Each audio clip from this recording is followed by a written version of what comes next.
You have arrived at the start of an adventure that will change not only how you see the world, but also how you see yourself in it. We won't talk about shallow tactics or short-term fixes today. We're going to talk about something that can't be seen or touched, but is strong enough to change the course of our lives today: self-confidence. Do you ever wonder why we talk about self-confidence so much? The answer is both very easy and very complicated. Being sure of ourselves is what keeps us safe in storms, what makes us brave enough to jump into the unknown, and what helps us when we're not sure what to do. It is what dreams are made of in all of their different forms.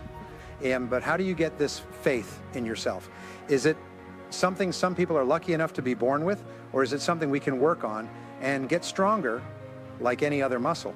In reality, self-confidence is like a fragile plant that needs love, care, and most of all time to grow.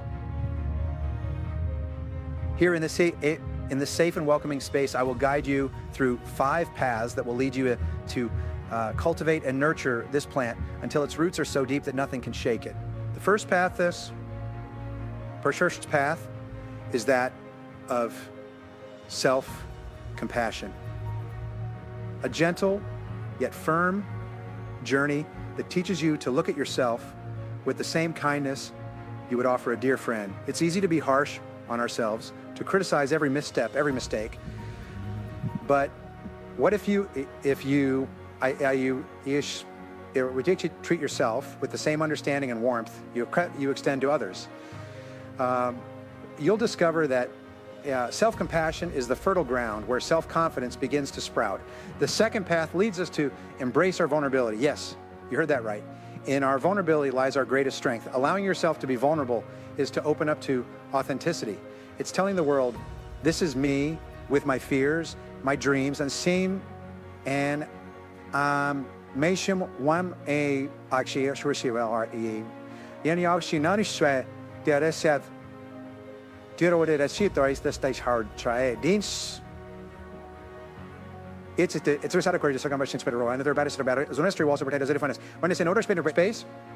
well-being is a powerful declaration of self-respect. And what is self-confidence if not deeply respecting oneself? Being authentically yourself without apologies is the fourth path. In a world constantly trying to mold us, staying true to who you really are is the most powerful act of rebellion. Self-confidence flourishes in that authenticity. Last but not least is the path of listening to your intuition. That soft yet persistent voice holds more wisdom than you imagine. Learning to trust your intuition is learning to trust yourself. Each of these routes has its own rewards and difficulties.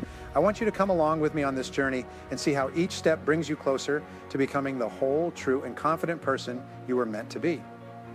When we practice self-compassion, we go deep into Resini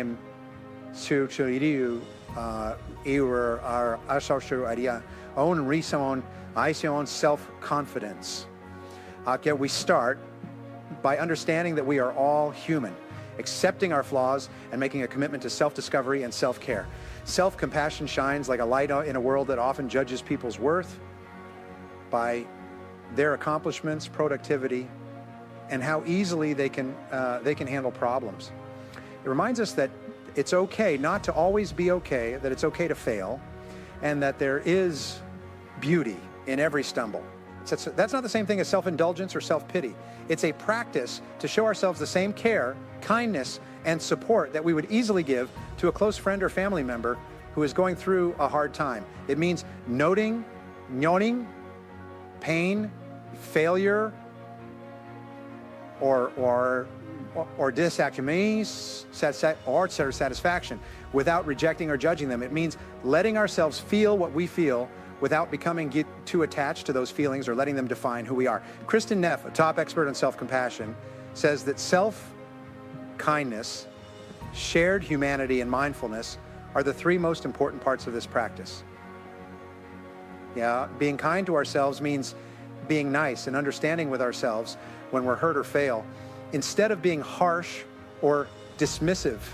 When we believe in shared humanity, we understand that pain and feeling inadequate are normal parts of being human and don't just happen to some people. Being mindful means noticing our thoughts and feelings as they are without trying to hide or push them away. Practicing self-compassion begins with acknowledging that every mistake, every failure, and every moment of pain are opportunities for learning and growth. Instead of punishing ourselves with internal criticism that can be merciless, self-compassion invites us to ask, what do I need right now to take care of myself? This question can open up a space for healing and understanding, a space where we can offer ourselves comfort and acknowledge our emotional needs with kindness and acceptance. Cultivating self-compassion also involves challenging and reshaping our internal beliefs about self-worth and success. Often, our minds are flooded with internal voices that reflect past criticisms, unrealistic expectations, and destructive comparisons with others. Practicing self-compassion means identifying these voices, understanding that they do not define us, and replacing them with messages of support and self-love. It's a process of emotional re-education where we learn to value ourselves not for our achievements or how others perceive us, but for our intrinsic essence as human beings worthy of love and respect. Self-compassion can also help you stop putting things off and stop being so hard on yourself when you criticize yourself. If we don't drive ourselves with fear of failing or self-criticism, which can make us avoid things or feel stressed, we can drive ourselves with the desire to care for our own well-being. This positive outlook can make us stronger so we can deal with problems and work toward our goals in a way that is healthy and lasts longer. Self-compassion can become a part of our daily lives by doing simple things like self-compassion meditation, writing kind letters to ourselves, or even changing the way we talk to ourselves when we're feeling stressed or like we failed. Self-compassion is a skill that needs to be practiced and fully developed over time, just like any other skill. It won't happen right away, but if you work at it and are dedicated, it can grow into a source of strength and self-confidence that lasts forever. Being kind to ourselves frees us from trying to be perfect and the fear of failing, which leads to a more real and satisfying life. It shows us that our worth doesn't depend on how perfect we are, but on how well we can deal with flaws, with grace, understanding, and kindness. Self-compassion is the first step toward truly caring about everyone else. It not only makes our relationship with ourselves better, but it also helps us build deeper, more important relationships with other people. In summary, practicing self-compassion is a revolutionary act of self-acceptance and self-love that lays the foundation for building solid and enduring self-confidence. I invite you to look at yourself with kindness, to recognize your shared humanity, and to live with mindful attention that frees you from destructive self-criticism. As you walk this path, you will not only transform your relationship with yourself, but also open your heart to receive and give love more freely and fully. Embracing vulnerability is a brave journey to the core of our existence, a process of opening ourselves to life in all its complexity, beauty, and pain. In a world that often values strength and self-sufficiency as supreme virtues, admitting our vulnerability may seem counterintuitive, even dangerous. However, it is precisely in this act of courage that we discover our true strength and forge a self-confidence rooted not in denying our weaknesses, but in fully accepting our humanity. Vulnerability is the fertile ground from which true connection with ourselves and others springs. It's recognizing that, like any human being, we are made of both light and shadows, and that our worth does not diminish by facing fears, doubts, or failures. On the contrary, embracing our vulnerability teaches us that it's possible to find balance and growth, even in the most challenging moments. When we show our weak spots, we have to face our darkest fears and question the stories we tell ourselves that tell us we're not good enough. This process is painful, but it frees us, for it takes down the walls we've put up around our hearts and lets us feel empathy, love, and belonging that are only possible when we show up as ourselves, no masks or lies. Accepting how weak we are also means realizing that we can't control everything and that perfection is a dream that we can never reach. We can free ourselves from self-imposed demands and the pressure to meet unrealistic standards this way, which lets us live a more honest and free life. Accepting that we aren't perfect makes us more compassionate and kind to ourselves and others. This makes it safe for personal growth and for relationships to get deeper and more important. But being open to being hurt isn't always easy. Our society often looks down on people who fail or are weak, pushing an image of constant success and unbreakable strength instead. Freeing ourselves from these cultural norms takes bravery and a strong belief in the importance of our shared humanity. To be seen when we're at our weakest, to ask for help when we need it, and to accept that we don't always know what to do are all brave things to do. One of the greatest challenges in embracing our vulnerability is the fear of rejection or judgment. This fear can keep us trapped in a cycle of isolation and loneliness, depriving us of the richness of human connection. However, by facing these fears and allowing ourselves to be seen in our authenticity, we discover that vulnerability is a bridge to connection, not a chasm that separates us. We find that by sharing our stories, fears, and dreams, we not only heal our own wounds, but also help others in their own healing process. The practice of embracing your vulnerability is fundamentally an act of self-confidence. It's believing in our ability to face uncertainty, to recover from life's blows, and to move forward with a renewed sense of purpose and belonging. It's trusting that even in our darkest moments, we are worthy of love and respect. To integrate vulnerability into our lives, we can start by cultivating environments and relationships where authenticity is valued and respected. This involves seeking and offering support, sharing our experiences honestly, and listening empathetically to others' stories. It also requires a consistent practice of self-exploration and reflection, learning to recognize and express our emotions, needs, and boundaries in a healthy and constructive manner. Embracing vulnerability not only transforms our relationship with ourselves, but also redefines how we interact with the world. It allows us to lead with empathy, build communities based on trust and mutual respect, and create a space where everyone can feel safe to be themselves. Ultimately, vulnerability is a source of power that empowers us to live with courage, compassion, and authenticity.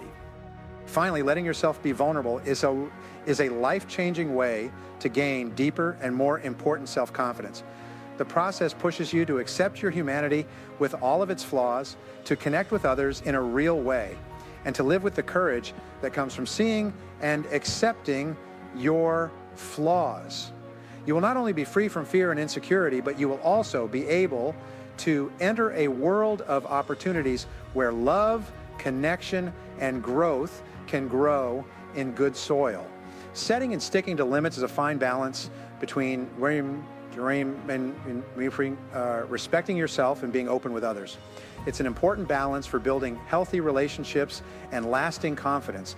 Boundaries keep our emotional, physical, and mental health safe on this path of self-discovery and personal affirmation by making it clear what is and isn't okay in our relationships and how we let the world treat us. Self-esteem is a key part of being able to set good limits. We can only understand how important it is to protect our space, time, and energy when we value ourselves enough. Boundaries are not walls that are meant to keep us apart. They are bridges that allow us to connect with others in a way that is respectful and beneficial for both parties. They are statements that support our worth and dignity, which give us the power and safety to interact with the world. However, the task of establishing clear and consistent boundaries can be challenging. Often we fear that doing so may hurt others' feelings or risk being perceived as selfish or unapproachable. This fear of confrontation or rejection can lead us to compromise our own values and needs, leaving us vulnerable to manipulation and emotional exhaustion. Yet it is precisely in this act of courage, when we decide to defend our boundaries, that our self-confidence finds its true power.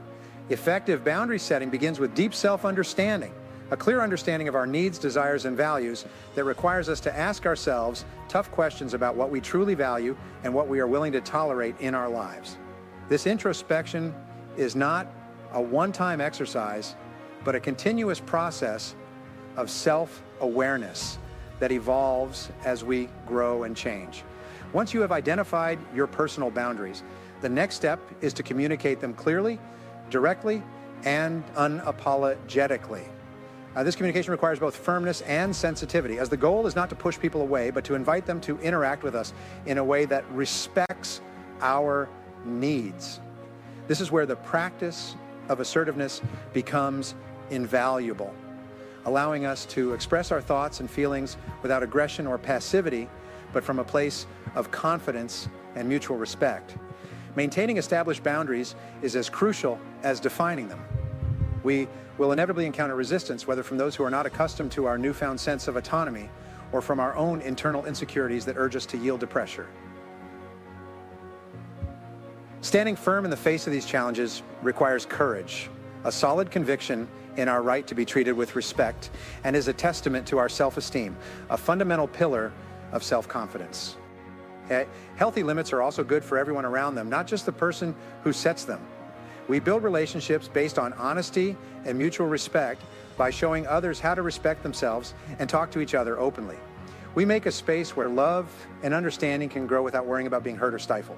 To put it another way, borders are not limits. They are freedoms that let us live our true selves. It's important to remember, though, that limits can and should be changed. As time goes on, things that were once important boundaries can become things that get in the way of growth. The important thing is to stay open to how we change and how our relationships change, and to adjust our limits as need to reflect our ongoing learning and growth. Setting and sticking to your limits is, in the end, an act of self-love.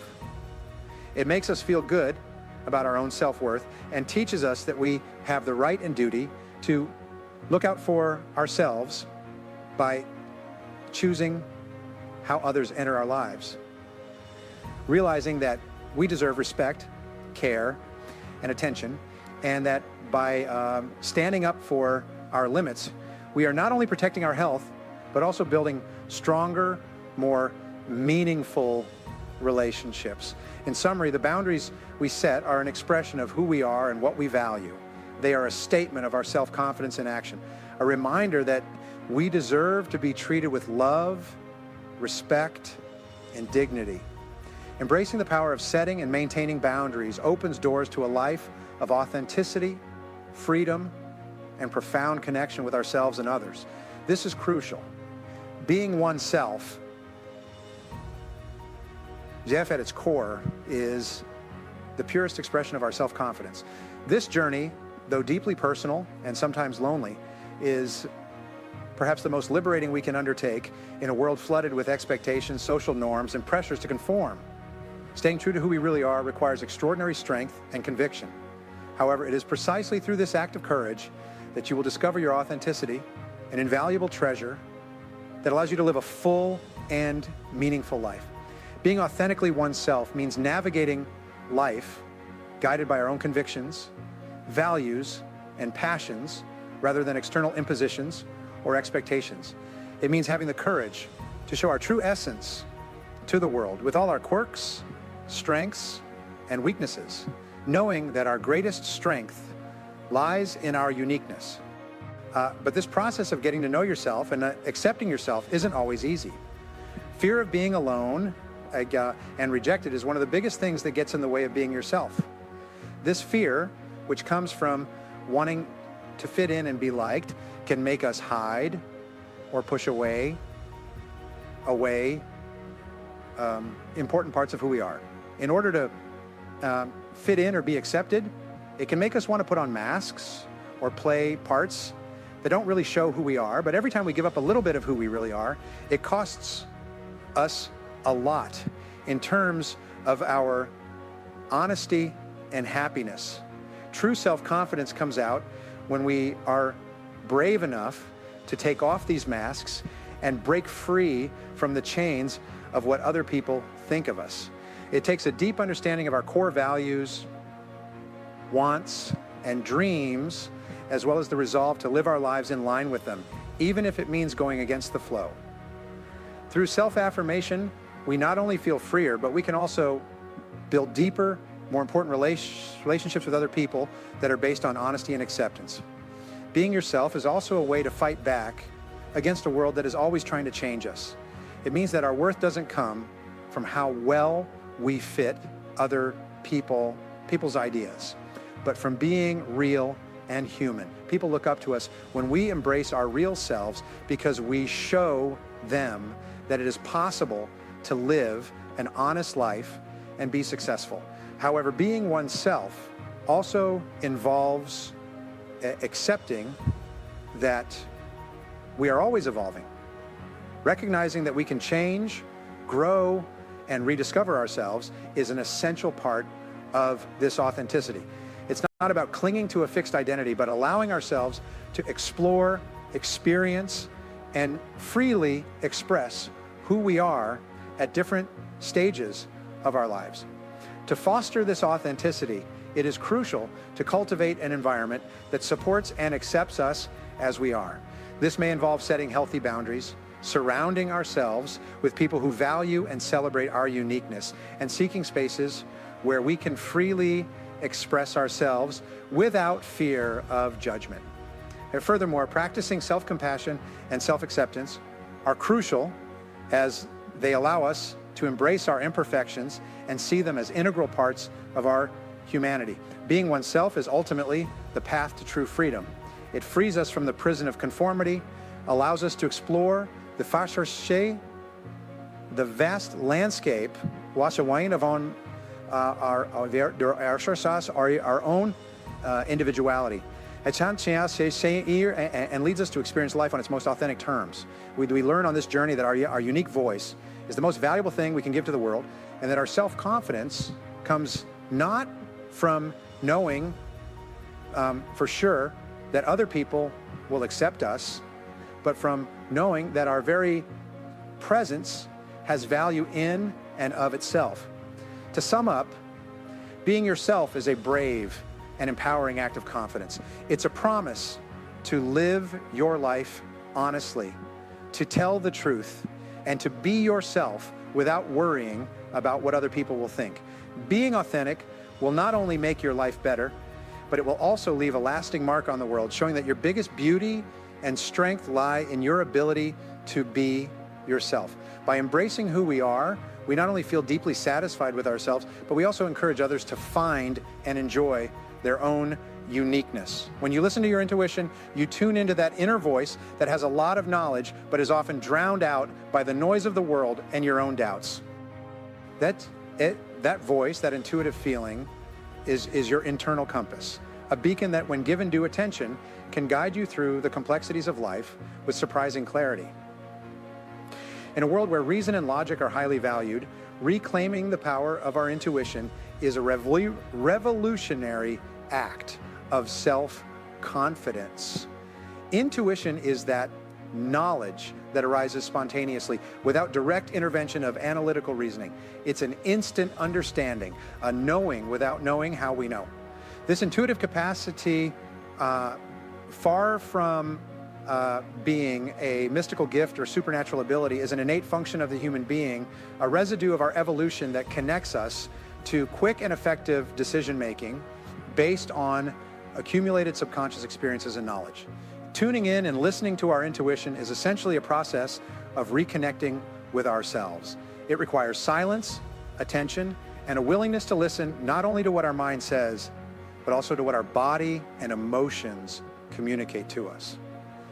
Practices like meditation, reflection, and observing reality in the present moment are powerful tools that help calm the constant stream of thoughts and concerns, allowing us to access that inner wisdom. However, trusting our intuition also involves facing the fear of the unknown and the possibility of being wrong. We live in a culture that often prioritizes safety and certainty over uncertainty and risk.